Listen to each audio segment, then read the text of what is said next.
Vera Magalhães conosco, jornalista, nossa companheira, que todos os dias está no 3 em 1. Bom dia, Vera, tudo bem? Bom dia, Tiago, a você, a todo mundo no estúdio e a todos que nos ouvem e nos assistem nessa manhã. Ô Vera, vocês já falaram bastante ontem no 3 em 1 e nós acompanhamos. A maioria dos ministros do Supremo já se manifestou contra a suspensão da tramitação da denúncia contra o presidente Michel Temer. O placar até agora é 7-1, igual do Brasil e Alemanha. Agora, a crise atravessa a Praça dos Três Poderes. E na Câmara, quais são, Vera, as perspectivas para o presidente Michel Temer, hein? Olha, Tiago, essa goleada aí do presidente contra o presidente Michel Temer no Supremo vai ser maior do que Brasil e Alemanha. A tendência é que a gente chegue aí a um 10-1, caso a ministra Carmen Lúcia, presidente da Corte, decida também registrar o seu voto. Ela pode acabar desistindo de fazer isso, se abster, mas o mais provável é que ela vote e também vote pelo encaminhamento da denúncia para a Câmara, porque não cabe juízo de admissibilidade do Supremo neste momento e nem juízo quanto ao mérito. O único que destoou desse entendimento abertamente foi o ministro Gilmar Mendes, que já tem uma posição bastante conhecida aí contra as últimas designações, as últimas decisões da Procuradoria-Geral da República ainda no mandato de Rodrigo Janot, e ele se manifestou pela devolução da denúncia, pelo não encaminhamento à Câmara, alegando, entre outras coisas, que haveria fatos anteriores ao atual mandato do presidente. Então é o que você falou, a crise agora atravessa a Praça dos Três Poderes, volta para a Câmara, né? E a Câmara terá de se manifestar sobre a segunda denúncia contra o presidente. Ela levou, Tiago, 3 meses, mais de 3 meses, se você contar o período de recesso, para fazê-lo da primeira vez. Agora o presidente da Casa, Rodrigo Maia, promete uma tramitação mais rápida. Ele diz que é possível votar já em outubro no plenário a segunda denúncia, num sinal de que o governo acredita que será mais simples arquivar dessa vez.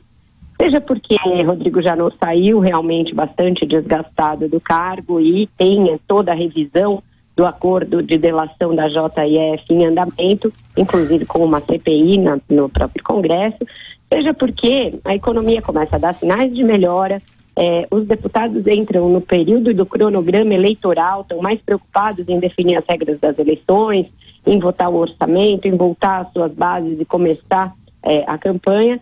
Então, talvez seja mais rápido e menos caro arquivar a denúncia dessa vez, Thiago.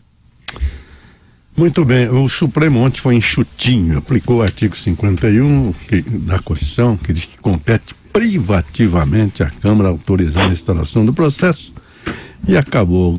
A defesa queria, a meu ver, transformar o Supremo num revisor das denúncias formuladas, um procurador do procurador, quer dizer, não dá. Mas muito bem, Vera, mesmo assim foram várias as manifestações dos ministros sobre várias questões importantes que poderão ser objeto de revisões até de casos. Como é que você observa isso, Vera? Pois é, José, você disse bem, começa a se criar no Supremo uma bancada ali a favor de que o Ministério Público não tenha mais toda a primazia e todo o poder de conduzir as delações e só submetê-las para homologação. Isso foi objeto já de uma discussão bastante extensa e recente, quando da delação da JF e o governador de Mato Grosso do Sul apresentou uma ADIM que abriu essa discussão e na época, não faz muito tempo, faz pouco mais de um mês, uma questão de 1 ou 2 meses, se decidiu que sim, o Ministério Público tem toda a prerrogativa para fechar os acordos, que ao Judiciário só cabe homologá-los observando ali se foram atendidas todas as regras do que diz a lei, etc.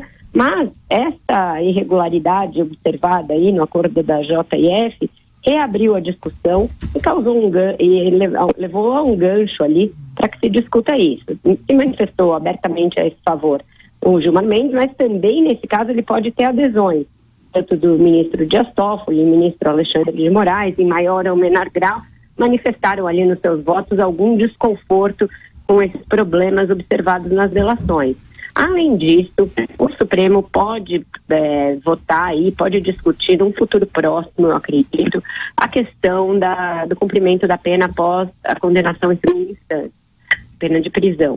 Por quê? Porque a gente já sabe que a maioria está bastante pendular nesse caso. Gilmar Mendes tinha votado a favor da possibilidade de cumprimento, mas já disse que vai, entre aspas, evoluir, né? Vai mudar o voto.